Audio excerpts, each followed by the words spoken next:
Hey, coaches. So now we're going to take a look at flow within the coaching relationship.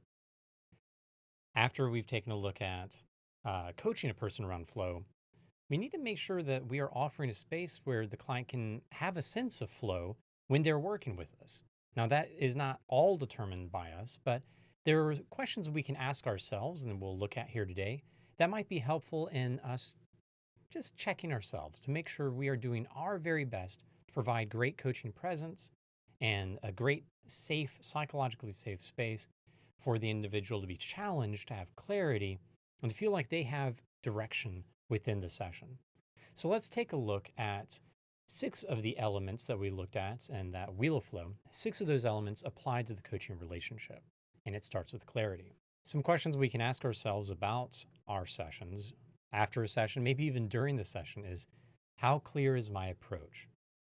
How clear is the agenda setting process for my client? Do they understand what that is, or is it like a mystery to them? How clear is the agreement once we have made it? And if they are in a space where they don't know how to even set a clear agenda, they just need to talk things through, then is it clear that it is great that we just take some time to talk it through and we check back in on the agenda later? How clear are my questions? How clear is my language? And what would it be like if I were the other side of this coaching conversation? That's probably the hardest part because when it comes to clarity, and I know when we stack those questions, when we try to self-correct, it can get confusing if we were on the other side. And that's why clients sometimes just answer the last part of the sentences, the questions. They sometimes say, "I don't know what you're saying." It's when we are not being clear with our language. Really take that time to think, what would it be like to be in their shoes in terms of clarity? And of course, what could I do to be more clear? The what can you do with almost each of these categories is going to point back to many of the ICF core competencies and the content we've already reviewed there. But these questions all point to the idea of building an optimal experience with our clients. And it should be a good reminder of the importance of acknowledging and practicing those core competencies in our coaching. Because it's not about just meeting a standard, it's about creating a great space for our clients. So next we have achievability. And I like to talk about this in terms of is coaching a game that the client feels like they can play and win? So if I were the client, would I feel like I could win in this conversation of coaching, or is the coach, do they seem like they know what the right answer is and they're just trying to hide it from me? I don't know what's going on. That can be a really challenging space for a client. So as a coach, we want to really avoid those strings of questions that are meant to help the person get to where we know they already should be. So if I've got an idea in the back of my head, I just need to give that idea to them with direct communication and see openly what they think about the idea instead of playing a game that they don't know how to play. How often do my clients leave with a sense of accomplishment in the session? And how well do I highlight that accomplishment? How well do I highlight with acknowledgement the work that they put in and the change, the transformation that I have seen as their coach throughout the engagement or at the very least throughout the session? Next, we have challenge. And challenge is one of those most important elements of flow.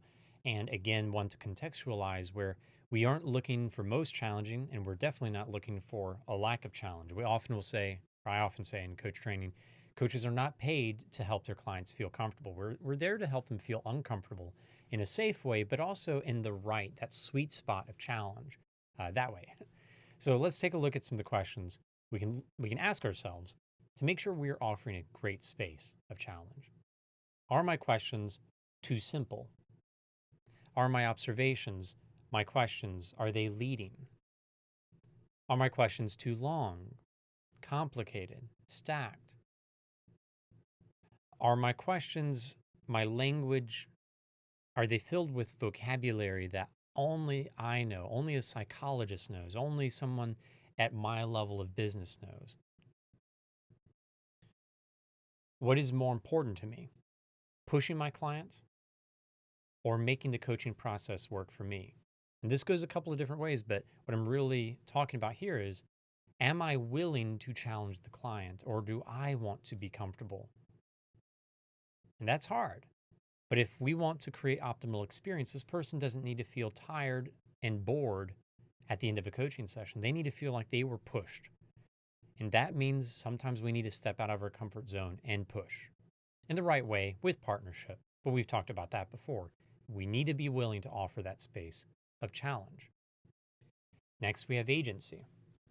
So some questions we can ask our clients about agency would be, how do the agendas that we set, the agreements we set, reflect the diversity of thought of this client's experience as a whole, but especially as we take a look at our entire coaching relationships, how well do the agendas that I'm setting, the direction we go in our sessions, how is that a reflection of all my different clients and all of their different stories versus my preference? If I hear this kind of thing, oh, I know what to do here. I've seen this before. Let's go this direction. If my coaching sessions look more like me than my diversity of clients, then my clients aren't getting enough agency. This is a meta question, so we need to be on the lookout. As a whole, are there any patterns that I'm falling into unintentionally by directing my clients when I hear a certain agenda? And do I hear that back and forth, that cause and effect when in the agenda setting between different clients? Got to be careful to make sure to treat every client's experience differently as a unique opportunity, maybe leveraging stuff from tools, resources, and even our experience, but focusing primarily on the unique individual in front of us. Next, how often do I challenge the client to check in on the direction of the session? Am I asking those questions of, where would you like to go next? How close are we to what you wanted out of the session?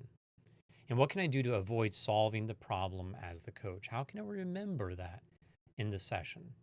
How can I watch myself, and what am I doing to keep track of myself as they are struggling? So I'm not rescuing them. I'm helping them own the problem-solving process. And focus.